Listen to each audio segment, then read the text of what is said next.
السلام علیکم میرے پیارے پاکستانیوں، آج ماہ رمضان کا پہلا روزہ ہے۔ میں آپ کو رمضان کے معنی بتانا چاہتا ہوں کہ رمضان کسے کہتے ہیں۔ یہ اللہ کا مہینہ ہے لیکن نام رمضان ہے۔ اس کے بارے پہلا قول یہ ہے کہ رم سے ماخوذ ہے،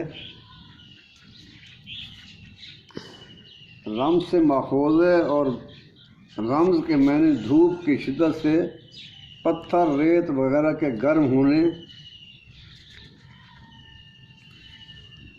کے ہیں، پتھر ریت کے گرم ہونے کے ہیں، اس لیے جلتی زمین کو رمضاں کہا جاتا ہے۔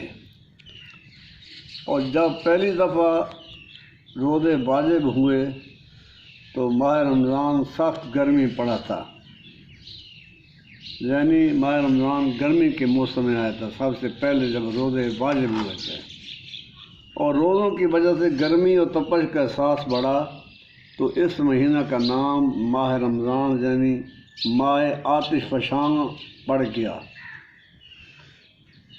یا اس لیے کہ یہ مہینہ گناہوں کو اس طرح جلاتا اور فنا کرتا ہے جس طرح سورج کی تمازت زمین کی رطوبتوں کو جلاتی اور فنا کرتی ہے۔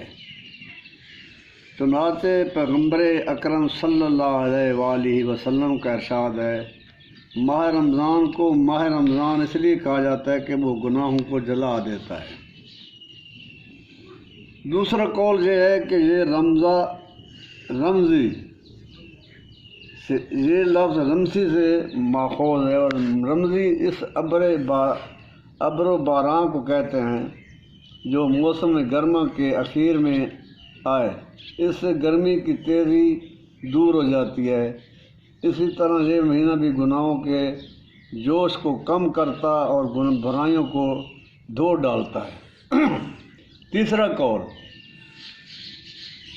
یہ ہے کہ یہ عربوں کے قول رمت النسل سے ماخوذ ہے، جس کے معنی دو پتھروں کے درمیان چھری، تلوار یا نیزہ کے پھل کو رکھ کر تیز کرنے کا ہے۔ اور عرب اس مہینے میں اپنے ہتھیاروں کو تیز کیا کرتے تھے تاکہ شہر الحرام کے شروع ہونے سے پہلے ماہ شوال میں اپنی جنگجویانہ طبیعت کے تقاضے پورے کر سکیں۔ چوتھا قول یہ ہے کہ یہ ارتماز سے ماخوذ ہے، جس کے معنی قلق و اضطراب محسوس کرنے کے ہیں۔ چونکہ اس مہینے میں بھوک پیاس کی وجہ سے بے چینی محسوس کی جاتی ہے، اس لیے اسے ماہ رمضان کے نام سے موسوم کیا گیا ہے۔ پانچواں قول یہ کہ مشتق نہیں ہے بلکہ اللہ کا نام ہے، اور چونکہ اس مہینے کو اللہ تعالیٰ سے خصوصی نسبت حاصل ہے، اس لیے اللہ تعالیٰ کی طرف منسوب ہو کر ماہ رمضان کہلاتا ہے۔ چنانچہ امام محمد باقر علیہ السلام نے فرمایا، یہ نہ کہا کرو کہ رمضان ہے اور رمضان گیا، یہ نہ کہا کرو کہ یہ رمضان ہے اور رمضان گیا اور رمضان آیا، اس لیے کہ رمضان اللہ سبحانہ کے ناموں میں سے ایک نام ہے اور اللہ تعالیٰ کہیں آتا جاتا نہیں ہے، لہذا ماہ رمضان کہا کرو۔ ماہ رمضان اس انتصاب اور اپنے فیوز و برکات کے لحاظ سے تمام مہینوں پر فوقیت رکھتا ہے۔ چنانچہ پیغمبر اکرم صلی اللہ علیہ وسلم کا ارشاد ہے، تمہاری طرف اللہ کا مہینہ برکت، رحمت اور مغفرت کا مہینہ لے کر بڑھ رہا ہے۔ یہ وہ مہینہ ہے جو اللہ تعالیٰ کے نزدیک تمام مہینوں سے افضل ہے، اس کے دن تمام دنوں سے افضل، اس کی راتیں تمام راتوں سے بہتر، اس کے لمحے تمام لمحوں سے بہتر ہیں۔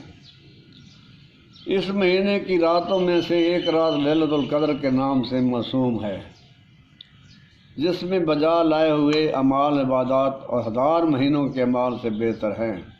چنانچہ امام جعفر صادق علیہ السلام نے فرمایا، اس رات میں اعمال ان ہزار مہینوں کے اعمال سے بہتر ہیں جن میں لیلۃ القدر نہ ہو۔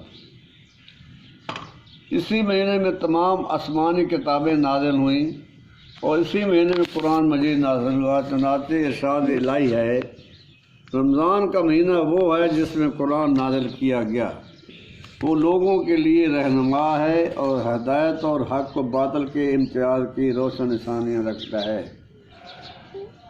اس مہینے کو روزوں سے مختص کرنے میں یہ مصلحت بھی ہو سکتی ہے کہ قرآن کی یاد تازہ رہے اور روزہ عبادت کے جلو میں اس کے نزول کی تقریب کو منایا جا سکے، اور یوں بھی عمل اور عبادت کے لیے وقت اور زمانہ کی پابندی اس کے بجا لانے کی کبھی محرک ہوتی ہے۔ اگر روزوں کا زمانہ مقرر نہ ہوتا اور لوگوں کو یہ اختیار ہوتا کہ وہ سال میں جب چاہے روزہ رکھ لیں، تو اس کا نتیجہ یہ ہوتا کہ بیشتر افراد روزہ رکھنے میں ٹال مٹول سے کام لیتے اور آج کل کر کے پورا سال گزار دیتے، ایک آدھ دن میں بھی روزہ رکھنے کی توفیق نصیب نہ ہوتی، اور اگر ایک آدھ روزہ رکھ بھی لیتے تو اس پر کوئی فائدہ مرتب نہ ہوتا، بلکہ ایک متعدد زندگی میں خلل پیدا ہوتا،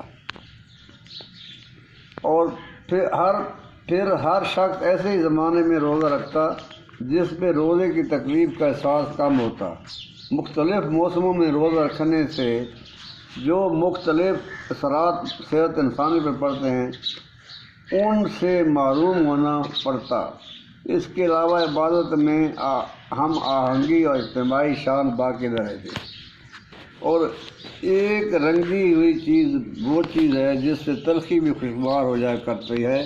چنانچہ جب کوئی شخص دوسروں کو بے روزہ دیکھتا ہے اور خود روزہ سے ہوتا ہے تو اسے روزہ گراں گزرتا ہے، مگر دوسروں کو روزہ دار دیکھنے پڑتے ہیں،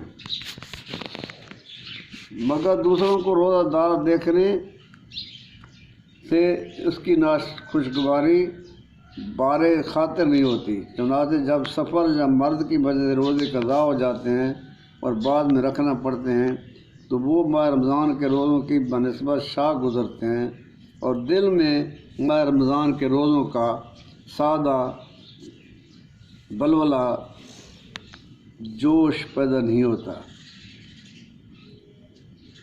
اور اس تجدید اوقات سے ایک فائدہ یہ بھی ہے کہ انسان دوسروں کی دیکھا دیکھی روزہ رکھ لیتا ہے اور بے روزہ رہنے سے شرم و خجالت محسوس کرتا ہے۔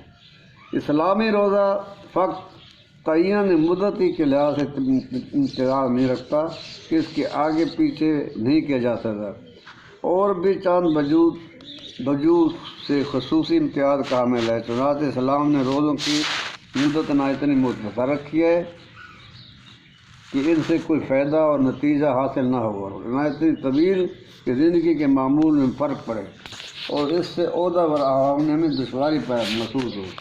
اس متعدل مدت کے ساتھ روزے کے اوقات بھی بالکل طبیعی ہے، یعنی طلوع صبح صادق سے لے کر غروب آفتاب تک، جنہیں بڑی آسانی سے معلوم کیا جا سکتا ہے۔ اسی طرح پوری مدت کے تعین میں کوئی دشواری پیش نہیں آتی۔ یوں کہ ایک چاند دیکھو تو روزے سے شروع کر دو، یوں کہ ایک چاند دیکھو تو روزے شروع کر دو اور دوسرا چاند دیکھو تو ختم کر دو، بخلاف دوسرے مذاہب کے کہ اس کے ہاں روزے رکھنے کے لیے پورے حساب لگانے کی ضرورت پڑتی ہے اور بغیر حساب دانی کے نہ شروع کا وقت معلوم ہو سکتا ہے اور نہ ختم۔ اور پھر اسلامی روزہ صرف دن کے اوقات میں ہوتا ہے جبکہ انسان چلتا پھرتا حرکت کرتا رہتا ہے۔